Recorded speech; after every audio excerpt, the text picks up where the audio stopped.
السلام الله عليكم ورحمة الله تعالى وبركاته دور وناكسن إذلكين بدقيستيال ميل والبا جوكتان وأربعو أفرت بشا ماج لباكون يلباتان قضباداتكم مغلدونتان برنامجكين وحا قيبكا kooxda gaadiidka oo guulka sharaadsan heegan iyo elman oo galabta kulan adag wada qaadan doona maxaa iska bedelay suuqa kala iibsiga ee dalka Liverpool oo qasaarihii labaad oo xiriir ah uga hartay FA Cup-ka Sheffield Wednesday iyo Manchester City oo wada ciyaari doona tartankan halka Norwich ay martigelin doonto Tottenham ay martigelin doonto Norwich kooxda Montreal Impact oo la wareegtay xiddig qadka dhexe u maareen jiray kooxda Tottenham Harry Kane oo ka fikiraya mustaqbalkiisa naadiga Sportska Athletic Madrid oo ifar rakatiyo cadeysay ujeedkeeda Borussia Dortmund oo Man United ku garaacday heshiiskii ciyaaryahanka lagu magacaabo Nagelsmann waa Jude Bellingham Manchester City oo hogaaminaysa loolanka loogu jiro ciyaaryahan lagu magacaabo Mendy Collins Chelsea oo xiriir la sameysay Donnarumma waa kee xidiga ay Napoli aragto bedelka Koulibaly ee jooga Tottenham Real Madrid oo ku dhow inay 70 milyan oo gini ku dalbato daayira ay leedahay Arsenal wararka kale uga hadal haynta badan barnaamijka ay kaga bogan doontaan waa mar kale iyo barnaamijka xulka يا شطركم يا شطركم وذا عندك كنيو كيدنو وذا هاي وهاجاك dhageystayaal mar kale ismaqal wacan barnaamijkeena ayaan sii gudagaleynaa waxaan ku horeyn doonaa ciyaaraha dalka gaadiidka iyo guulka kooxda raadsan Hegan iyo Elman galabta ay kulan adag wada leeyihiin ciyaarahaasi waxaan kala sheekeysanaynaa studio igula sugan ee Daariq bal ciyaartii hadii aad noogu horeyso shalay ee gaadiidka guusha ka gaartay naadiga raadsan hanay ciyaartii shalay mucjiso ahayd dad badan ayaa favoriteka ciyaarta waxay siinayeen raadsan oo lugtii hore 3 gool iyo ku soo adkaatay waliba ciyaartooyda gadaamo uu hogaamiyo Raadsan ciyaartooy cusub oo kooxda ku soo biirtay wajiga labaad ayuu shalay safka koowaad siiyay taasoo ka dhigtay in favouritka am natiijada ugu badan loo saadaalinay kooxda Raadsan laakiin meesha noqon qaybta koowaad ee ciyaarta ayaa lagu kala maray gool iyo eber oo ay ku hogaaminayeen ciyaartooyda kooxda gaadiidka laacibkay hore ee kooxda gaadiidka kaas oo dib u soo laabtay kooxda ninka lagu magacaabo Nicolas Kagawa ayaa shalay ciyaarta saameyn xoogan ku lahaa isagana hoggaan ku dhiibay qaybta koowaad markii dib loo soo laabtay qaybta labaad ee ciyaartu gadaamow ee goolhayaha ayuu u arkay in goolkii laga dhaliyay uu isaga qaladka lahaa waa uu bedelay Cabdicaskeeba uu soo galiyay oo goolhayaha koowaad ah Salim ayuu saaray laakiin ciyaartu waxba iskama bedelin oo weerarkii ay si abaabuleen ciyaartooyda kooxda gaadiidka oo goolkii labaad ayaa yimid Emarial ciiraan la yiraahdo lambarka 14aad gaadiidka wata ayaana gool laba gool iyo barka dhigay isla Nicolas caabiyay hadar goolka saddexaad ee heleen isla Emarial la dhaliyay marka ugu dambeyntii ilaa 5 laga gaarsiiyay gaartay ciyaartooyda kooxda Raadsan xitaa goolka calanka way dhali waayeen marka ciyaartaas waxa saameyn ku lahaa Nicolas Kagawa kaas oo u dhashay dalka Uganda kooxdana sanadka hor qayb ka ahaa wajiga koowaad kooxda ayuu ka maqnaa dib loo soo celiyay safkii shal lagu soo bilaabay saameyn xoogan oo ku yeeshay 5 gool oo ay ku badisay kooxda Raadsan waa gaadiidka oo Raadsan looga badiyay Nicolas saameyn xoogan oo ku lahaa 3 gool uu caabiyay 2 goolna isaga dhaliyay marka ciyaartoydii shalay gadaamo waa laga yaabsaday qaladaadka ciyaartaas ka dhacay ee waxyaabaha cajiibka laga soo calaamadiyay waxa kamid ah in macalinka kooxda Raadsan qaladaadkii uu sameeyay oo qayb ka ah in 3 ciyaartooy oo kooxda ku cusub uu safka koowaad siiyay iyagoo aan la qabsanin kooxda taasa keentay xitaa inay gool ay dhali waayeen marka ciyaarta shalay 5 gool iyo ku ilaatay gaadiidka ku badisay Raadsan laga badiyay marka gaadiidka 5 dhibcood la had shalay guusha ay gaartay waxay ka dhigtay in 8 dhibcood yeeshaan oo hemi ay u galaan inay loo saadaalin inaysan u laaban horyaalka heerka labaad ee Serie B kaalimaha dhexena soo higsadeen waliba kooxda shalay ay ka badiyeen hadda kaliya waxay u jiraan 4 dhibcood ay u jiraan 8 dhibcood leeyihiin waa 4 dhibcood ay u jiraan nimankan 12 leeyihiin wata galabta kulan adag ayaa jira oo u dhaxeeya kooxaha Hegan iyo Elman bal ciyaartaas ka hor waxyaabaha laga diiwaan galiyay gamekan adag ee u dhaxeeya Elman iyo waliba kooxda kubadda cagta Hegan waa ciyaar xiiso badan horyaalka heerka koowaad ee Somali Premier League wajigiisa labaad kulamadiisa saddexaad ayay is wajahayaan hore isku soo arkeen lugta koowaad ciyaar ku soo ilaatay gool iyo gool Cabdimajid Banteke iyo Saiga Roshka ayaana isku jawaabeen galabtana mahadmeykon tijaabo kale oo maraya maadaama wajiga koowaad tijaabo adag uu soo maray oo ilaa hadda uusan jirin koox weyn uu ka adkaaday kaliya Elman ayuu break la galay waa suurtagal in safka kooxda oo hadda lagu soo daray CD iyo ciyaartooy kale oo kooxda Hegan la keenay in kooxda ay soo laabato oo kooxaha waaweyn xisaabtankooda ay soo galaan si kale Elman loolan ay ku jirtaa 18 dhibcood leedahay dekada loo hakiyay waxay rabtaa inay kaalinta koowaad ee horyaalka ay hiigsato oo ay dekada isku dhibco noqdaan. haddii ay galata badisana goolale hogaanka horyaalka elman ku qabanaysaa. macalinka kooxda kubadda cagta elman isna ciyaaryahan cusub oo weerarka u keensaday, taasoo keentay in isagana loolan xoogan u galo in horyaalka uu meel fiican ka gaara ama sanadkan loo saadaaliyo. markaan fiirnay is aragooda labadan kooxood lugtii hore gool iyo gool ay kusoo kala tageen. is aragooda hore inta jeer ay sacdabada kulmeen waxaa guulo badan kooxda kubadda cagta elman. waa 13 kulan ee ugu dambeeyay Hegan iyo Elman sarkaan 5 ka mid ah waxaa adkaatay kooxda kubadda cagta Elman, 3 waxaa adkaatay Hegan, 6 bareeje galeen.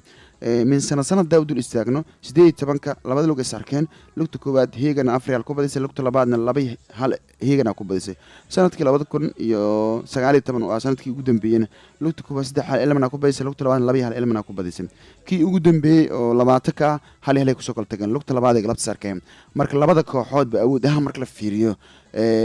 ma aha laba koox oo awood ahaan aad u yar. haddana waxaa saacidaya Hegan oo hadda la dhisaayo oo macalinka uu baahan inuu la qabsi si ciyaartooyda isfahmaan. awoodda u leeyahay kooxaha waaweyn oo aad u yar oo ilaa hadda aanan jirin koox weyn uu ka adkaaday. dhammaan kooxii dhibcuhu waa laga tirsaday mahadmeykon. galabta wuxuu focuska saarayaa inuu dhibco ka qaato kooxda kubadda cagta elman, iyadoo macalin ciise roberto macalinka kooxda elman isagana uu doonayo in uu dababursado kooxda kubadda cagta dekada oo taaka loo dhigay oo loo celiyay kulankii ugu dambeeyay. waa tahay dhanka kale markaan eegno daariq maxaa iska bedelay suuqa kala iibsiga ee dalka ee kooxaha waaweyn ilaa hadda ayaa yimid iyaa si ka tegay. haddii aan u dul istaagno koox waxaan ku bilaabi doonaa kooxda kubadda cagta dekada waxay keentay 2 ciyaaryahan oo ajaanib ah oo qaybta weerka ka ciyaarta. kulankii ugu dambeeyna way ciyaareen inkastoo wax qabad muuqda aysan muujin. haddana kulankooda ugu horeeyay wahaa la qabsigu kaga baahan yahay horyaalka. waa dareemi kartaa ciyaaryahan aan wadan Soomaaliya weligiis ka ciyaaray marka la keeno haddana kulanka lagu bilaabo in cimilada iyo la qabsiga kooxda waqti ay ku qaadanayso. 2 ciyaaryahan oo ajnabi ah iyo 4 ciyaartooy oo Soomaaliya ay keensadeen ciyaartooyda kooxda dekada wejiga labaad ee horyaalka. marka laga soo tago ajaanibta oo wejiga koowaad fashilmeen, ninka lambarka 7 iyo kan lambarka 9 oo la celiyay, Nigerian keeneen oo weerarka ka ciyaaray. si lamid ah laacibkii hore kooxda gaadiidka, kabtankii hore kooxda gaadiidka Keenan KK iyo waliba Saciid Maata oo kooxdan hore u soo maray sanadkii 2016 horyaalna la soo qaaday ayaa koox dib ugu soo laabtay. Isxaaq oo isna qaybta weerarka kooxda Saafiga ka ciyaaro. marka ciyaartooy ayay keensadeen kooxda kubadda cagta ee dekada, kuwaasoo kooxda weli la qabsi kaga baahan. aan imaano kooxda kaalinta labaad ku jirto horseed shalay sidaan baahinay waxay sugayeen 2 ciyaaryahan oo qad dhex ka ciyaara, kuwaas oo dad badan markay warkaas maqleen ee la yaab la noqotay aysan aamin waayeen. saakin waxaan u sheegaynaa inay tababarka ciyaartooyda qaateen. waxayna kaliya ciyaartooydaas Axmed Xasan Macaani oo saxafi iyo dekada hore u soo maray iyo elman, kaasoo qaybta dhexe ee burburinta ka ciyaara. waxaa soo Abdikariin Quwaaye ninka lagu naanayso Iniesta Soomaaliya, kaasoo isna waqti badan kusoo qaatay kooxda dekada. 2 horyaalna la soo qaaday dekadana waqti badan kusoo qaatay. hadda horseed ayuu isagana heshiis la saxiixay. saaka tababarka kooxda horseed ayay ka qayb qaadanayay isagii Macaani. marka horseed iyadoo ay joogaan Xasaasi, Ibrahim Budka iyo ninka la yiraahdo Nuni Hashim ayaa hadda saaka tababarkooda waxa lagu arkay Abdikariin Quwaaye iyo ninka la yiraahdo Axmed Xasan Macaani. marka horseed waxay soo waday wabiga weyn leeyahay. marka labadaas ciyaartooy horseed hadda ku cusub oo ay soo qaateen. kooxda Muqdisho Club ex Banaadir Telecom aan Banaadir Sports Club Muqdisho Club waxay saaki soo bandhigeen 4 ciyaaryahan oo 3 ka mid ah yihiin Soomaali, waxayna kaga soo biireen Boorame Somaliland ka soo ciyaareen 3 ciyaartooy, halka xidig afraad uu yahay nin ajnabi ah oo u dhashay dalka Ivory Coast isna qaybta weerarka ka ciyaara. marka ciyaartooyda dul istaagno waxaa lagu kala magacaabaa Qadar Cabdiraxmaan Xaaji waa garab weerar ah. ciyaartooyda saaka la soo bandhigay qayb ka yahay Cabdiraxiin Maxamuud Maxamed waa daafac dhexe, sidoo kale booska burburiyaha sayga ciyaari kara. Cabdicasiis Xuseen Xaashi isna qadka dhexe u ciyaara, iyo ninka yiraahdo Muyamba oo isna Ivory Coast oo weerarka ka ciyaara. marka MCC igana saaka 4 ciyaareen ay soo bandhigeen oo kulanka berita laga yaaba in ay ciyaaraan. Cabdiraxiin qaybka ciyaartooyda ay soo bandhigeen. kooxda gaadiidka oo shalay wadadii guulaha ku soo laabtay waxa dib ugu soo laabtay ay dib soo ceshtay laacibkooda hore Nicholas Kagaba, kaasoo shalay saftay kulankiisa ugu horeeyay horyaalka Soomaaliya Premier League isagoo qayb ka ahaa guushii 5-0 ay kaga adkaadeen dhigooda Racing wuxuu Nicolas Kagaba dhaliyay 2 gool isagoo 3 gool kalena caabay ka ahaa isla Racing hanaaye waxa ay Samson oo qaddex kaga ciyaarayay u magacaabeen macalinka labaad ee kooxda kubadda cagta ee Racing Samson ayaa hore ugu soo ciyaaray kooxda Racing qaddex ka ciyaarayay sidoo kale heegan uu soo maray marka maadaama sharciyan xiriir kubadda cagta Soomaaliya ay ogol yihiin in ciyaartooyda Afrikaanta waxa loo ogolyahay oo kaliya 4 ciyaariyaan koox walba waxa loo ogolyahay 4 ciyaariyaan marka Racing iyagoo haystaan 4 ciyaariyaan oo Samson ka uu ku jiro Babu ku jiro nin kale oo yiraahdo Herbal iyo Mohamed Kailmed waxay u baahdeen ciyaartooy ajnabi ah mar walba 4 ciyaariyaan ajnabi haysatid waxa ajnabi keensan kartaa marka ajnabi kala dirtid marka 2 ciyaariyaan oo ajnabi keenan mid waxa lagu magacaabay Ikalo qaddax ka ciyaara mid kalena waxa la yiraahdaa Isaaq Husseini shalay ciyaariyaan 2 ciyaartooy marka Baba la diray si la mid ah ninkan Samson oo qaddex ka ciyaarayay waxa laga dhigay macallin ku xigeenka kooxda Racing laga dhigay maadaama ajaanibtay 6 noqdeen 4 xiriirka ogoliin mid kamid ah midna macallin labaad laga dhigay marka labay keeneen oo mid kamid difaac u yaaro Isaaq Hussein la yiraahdo iyo Ikalo oo isna shalay ciyaarayay la barkshan ilaa tanaad uu watay qaddex ka ciyaar marka Samson macallin labaad loo dilacsi Baaban waxay u badan tahay in la dirayo maadaama liiska ciyaartooyda kooxda Racing laga gabi ahaan laga saaray elman oo kale hal ciyaareen keeneen hore u sheegnay iyagana wax saas ah ma jiro maadaama weeryahanadooda ay badan yihiin waxa ka iloobay koox horseed bilim xudin baraal isna meesha isku xadiri sanadkaasna wuxuu doonayaa inuu meesha iska jabhadiyo marka Cabdijoon ciyaartooy fara badan oo urursaday suuqa kala iibsiga wararkii ugu dambeeyay xaaladiisa waa kaas waa tahay aad baad u mahadsantahay Daariq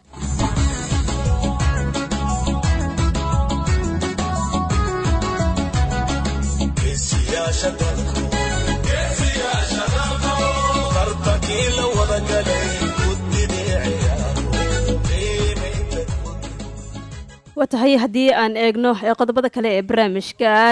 dhanka iyo England kooxda Liverpool ayaa khasaarihii labaad oo xiriir ah ee uga hartay tartanka FA Cup-ka nadiga Chelsea ayaa iska xadirsay wareegga 8 FA Cup-ka waxaana ay garaaceen kooxda Liverpool waana guuldaradii saddexaad ee xiriir ah ee xil ciyaareedkan qabsatay kooxda macallin Klopp kooxaha Blues Reds ayaana nasiinada waxa ugu dirtay nadiga Reds hal gool oo nadiif ah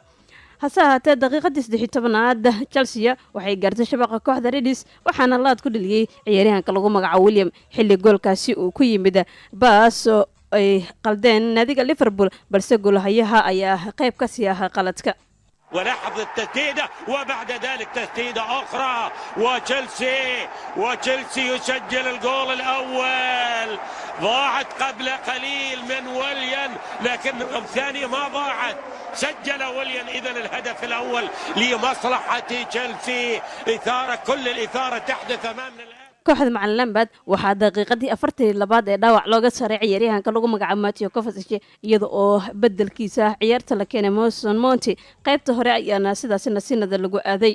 qaybtii labaad gaar ahaan daqiiqadii 62aad naadiga Chelsea waxay keensadeen gool labaad waxaana laad ugu dhaliyay ciyaaryahanka lagu magacaabo Ross Barkley oo kubad soo jiitay isla markaana daba mariyay shabaqa kooxda Liverpool بيدرو يسدد جول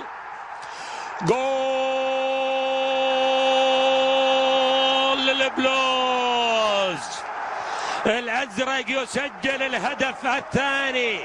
الأزرق يسجل dhamaadkii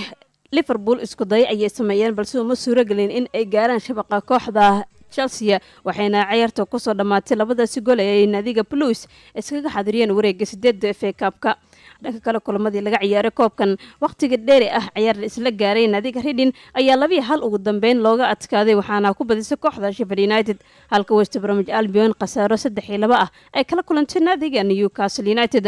haddaba ciyaartii kooxda Chelsea xidiga garoonka waxaa noqday ciyaaryahanka Chelsea lagu magacaabo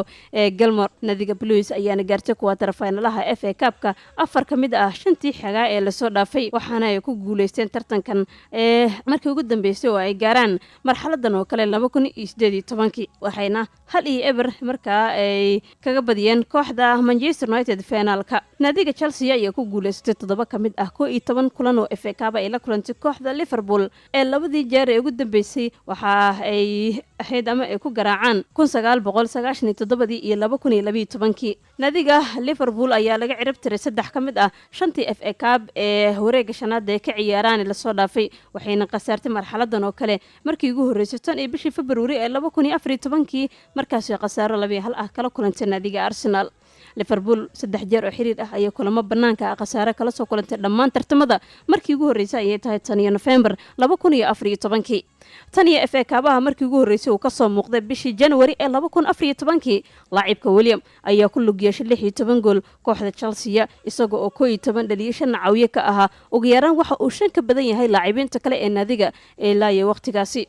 William waxa uu markaa dhaliyay 24 gool oo kubadaha ka baxsan diilinta ganaaxa ama discotaha loo yaqaan tan iyo shaqadiisii ugu horeysay ee kooxda Chelsea ee September 2013 waxa uu 13 ka badan yahay ciyaaryahanada kale ee ku sugan kooxda Blues laacibka Chelsea ee Ross Barkley ayaa dhaliyay goolkiisii ugu horeysay ee taariikhda kulan oo kaga hortagay naadiga Liverpool ee kadib 12 jeer oo ka soo muuqday ama oo ka soo hormuuqday ka hor ciyaartan waxaana ciyaaryahankan uu ciyaaray kulamo badan oo marka loo eego ka badan kooxaha kale intuu naadiga ka hortago 11 wax gool ahna kama uusan dhalinin marka la eego ciyaaryahankan kulan kale ayaa jira oo laga ciyaari doono ama kulamo kale isla tartankan naadiga Sheffield Wednesday waxay martigelinaysaa kooxda Manchester City naadiga Sheffield Wednesday waxaa ka maqnaan doona ciyaaryahanada Connor iyo sidoo kale Josh Wednesday Stephen Fletcher ayaa rajeynaya in uu hogaamiyo line-upka kooxda Sheffield Wednesday ay la ciyaareen kooxda haysata tartanka FA Cup-ka Stephen ayaa la bedelay qaybtii nasinada kulankii darbi ay la qaateen si looga digtoonaado dhaawac kadib ku soo laabashadiisa naadiga kadib dhaawac uu ka soo kabsaday laakiin wariyahanka ayaa diyaar u ah inuu ciyaaro goolaliyaha ugu sarreeya ee kooxda Manchester City Kun Aguero ayaa tam ah inkastoo laga saaray finaalihii Carabao Cup-ka goolhayaha Keita Ludia Bravo ayaa booskiisa ilaashan doona laakiin maqnaanshiyaha muddada dheer ee Loresane ayaa weli diyaar u ahayn in uu soo laabto daafaca Emery Lambert ayaa weli ku maqan dhaawac muruqa ah naadiga Manchester City waa unbeaten 11 jeer la soo dhaafay ee horyaalka iyo koobka kaleba ay kaga hortagto kooxda Sheffield Wednesday 7 guulood iyo 4 barbar waxayna guul gaarayeen 3 jeer ee ugu dambeysay naadiga Sheffield Wednesday guushii ugu dambeysay oo ay ka gaartay naadiga Manchester City waa ciyaar 3-1 ay kaga badiyeen kulan Premier League ah oo ka dhacay Maynard bishii November 1993 dhammaan 4 jeer oo tartanka FA Cup-aha ah waxay naadigan guul gaaraysay naadiga Manchester City laba ka mid ahna waxay hayeen ciyaaro ku celisa marka la eego naadiga Sheffield Wednesday waxaa naadigan muddo 63 sano ah aysan wajihin ayaa leeyahay marka la eego koox haysata tartanka FA Cup-ka balse marka la eego waqti xadarkan waxa ay guulo xiriir ah gaaraysa xilli ciyaareedkan sanadkii ugu dambeeyay waxay khasaaro 3-0 ah kala soo kulantay ku guuleystayaasha koobka 2018 ee naadiga Chelsea wareega afraad ayuuna ahaa naadiga ciyaaraha lagu magacaabo Olis waxa uu dhaliyay 16 gool marka laga ciyaaraha garoonkooda xilli ciyaareedkan ka dhacaya waana heerka ugu hooseysa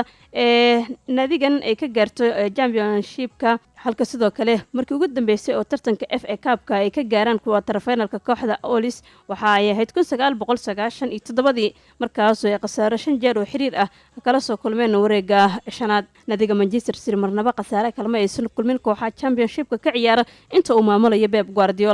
Guardiola kooxdiisa sidoo kale waxay ku guuleysteen 5 jeer ugu dambeysay FA Cup-ka oo ay ka hortagaan kooxaha horyaalada hoose ka ciyaara ee aan ka tirsaneen Premier League waxayna ka dhaliyeen 22 gool muddadaasi markii ugu dambeysay oo ay khasaare kala kulmaan waxay ahayd wareega shanaad oo ay khasaare kala kulmeen kooxda Wigan 2018 Gabriel Jesus waxa uu ku lug yeeshay 11 gool 8 jeer oo ka soo muuqday tartanka FA Cup-ka isagoo 7 dhaliyay halka 4 nooc caawiye ka ah oo ay ku jirto 6 ka mid ah 3 jeer ee ugu dambeysay oo gool dhaliye halna oo caawiye ka ah laacibka lagu magacaabo Bernardo Silva waxa uu dhaliyay 4 gool 4na waa uu caawiyay 9kii kulan ee ugu dambeysay ee uu ka soo muuqday FA Cup-aha ciyaartan u dhaxaysa kooxaha Sheffield Wednesday iyo Manchester City waxay ka dhici doontaa guriga kooxda Sheffield ee lagu magacaabo Hillsborough waxaana ay soo gali doontaa 10:45 daqiiqo fiidkii kulanka kalena waxa uu dhaxeeya kooxaha Norwich iyo sidoo kale Tottenham naadiga Tottenham ayaa wali waxa ka maqan ciyaaryahanka lagu magacaabo Harry Kane oo muruqa ah sidoo kale laacibka Son Heung-min oo garabka ka dhaawacan Moses Sissoko oo jilibka ah Hugo Lloris oo gumaarka ah mar kale seegaya kulankan sida daraadeed ciyaaryahanka shabaq dhowraha ee lagu magacaabo Paulo Gazzaniga ayaa booskiisa buuxin doona Eric Lamela iyo Roy Hodgson ayaa dib u soo laabanaya kulanka ay ciyaari doonaan Norwich ayaa shaki gelinaysa waryahankooda lagu magacaabo Timo Pukki iyo ciyaaryahanka qadka dhexe lagu magacaabo Alex Tete iyadoo oo labadoodaba ay xanuunsan yihiin laakiin tababaraha lagu magacaabo Ferki ayaa la rajeynayaa in kooxdiisa uu ku soo bandhigo sidii ay sameeyeen labadii kulan ee hore ay la qaateen kooxaha Bristol iyo sidoo kale Burnley naadiga norwich iyo sidoo kale kooxda tottenham ayaa ciyaaray mid kasta oo ka mid ah ama iska hor yimidba 6 jeer FA kaabaha. Norwich 3 ka mid ah ayay guul gaartay halka labada kalena ay barbara galeen. guusha kaliya ee kooxda tottenham haysato waxa uu ahaa wareega afraad 1992 markaas oo labada gool ay ka heshay ciyaaryahanka lagu magacaabo Teddy Sheringham. naadiga tottenham waxay guul haysataa 9 ka mid ah 10kii jeer ee ugu dambeysay ay kasoo muuqdaan ama ay ciyaaraan wareega shanaad. marka kaliya oo ay khasaaraha la kulantay waa ciyaar gurigooda ay ku qaabileen kooxda Crystal Palace bishii February ee 2016. macalinka lagu magacaabo Mourinho waxa uu guul haystaa 17 ka mid ah 19 kulan oo tartankani garoonkooda uu ku ciyaaray. marka kaliya ee khasaaraha la kulmeen waa markii ay naadiga Chelsea ku martigeliyeen gurigooda oo ay khasaaro 4-2 ah kala kulmeen iyo sidoo kale tartanka ee kooxda Ligue 1 ka ciyaarta ee lagu magacaabo Bradford City 2014-2015. naadiga Norwich marnaba waxa la leeyahay kuma guuleysanin koobkan balse waxa ay gaarayeen tartanka quarter finalkiisa. waxa ahayd markii ugu horeysay naadi Premier League ah ay kula ciyaarto waqtiga ugu dambeeyay oo ay sidaasi sameeyaan ama ay gaaraan waxay ahayd 1992 markaas oo khasaaro semifinalaha ay kala soo kulmeen kooxda lagu magacaabo Sunderland. Norwich waxaa laga cirib tiray tartankan 13 ka mid ah 15 jeer oo FA kaabaha ah oo ay ka hortagtay kooxaha Premier League inkasta oo khasaaraha ay kala kulmeen kooxda lagu magacaabo ama ay ku garaaceen Ayraahde Burnley wareegii ugu dambeeyay waqtigii ugu dambeysay oo ay knock out-ka marxaladiisa ay 2 jeer tartankani guula gaaraan. waxay ahayd ciyaar FA Cup-ka 1992 ciyaartan u dhaxaysa kooxaha Norwich iyo Tottenham waxa uu ka dhici doonaa garoonka Tottenham Hotspur Stadium waxaana la daawan doonaa 10:45 daqiiqo. horyaalada kale marka aan eegno dhanka iyo Jarmalka waxaa laga ciyaari doonaa koobka maxalliga isna ah ee lagu magacaabo DFB Cup-ka iyada oo horey ay u ciyaartay kooxda Bayern Munich xalay kadib markii ay shalka oo kaga badiyeen gooli waxba waxaana bilowgii ciyaarta la baastay u dhaliyay ciyaaryahanka lagu magacaabo Joshua Kimmich balse ciyaaraha kale ee tartankan waxaa ciyaari doona kooxaha Bayer Leverkusen iyo sidoo kale Union Berlin 8:00 fiidnimo cawshan saac rubi dhimanna kooxaha Frankfurt iyo Werder Bremen ayaa ciyaari doona isla tartankan DFB kaabaha. Faransiiska sidoo kale waxaa laga ciyaari doonaa Faransa Cup-ka waxaana wada ciyaari doona caawa 5:10 markay taamo 11:10 fiidkii naadiyada Lyon iyo sidoo kale kooxda Paris Saint-Germain.